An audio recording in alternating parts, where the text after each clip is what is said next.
Kepala Perwakilan Ombudsman Provinsi Maluku, Hasan Slamet, mengimbau warga agar tak memilih pemimpin daerah yang malas berkantor.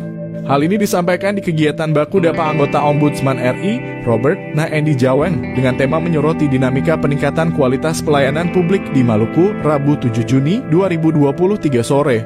Kita mengimbau agar ke depan harus dipilih pemimpin yang rajin ke kantor, kata Slamet.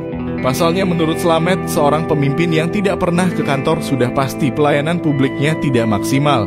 Karena warga baik dari kalangan rakyat miskin dan orang-orang yang memiliki kebutuhan akan datang ke kantor bukan ke rumah pribadi. Ini juga yang menyebabkan pelayanan publik di Maluku setiap tahun stagnan alias tidak mengalami perubahan.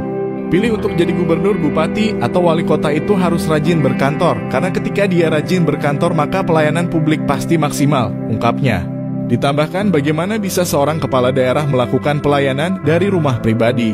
Kata Slamet, orang yang datang ke rumah pribadi kepala daerah itu hanya dari kalangan konglomerat atau orang-orang yang berada saja. Intinya yang punya kepentinganlah dari orang berada yang bisa ke rumah pribadi, rakyat miskin kan tidak mungkin mau datang ke rumah, tandasnya.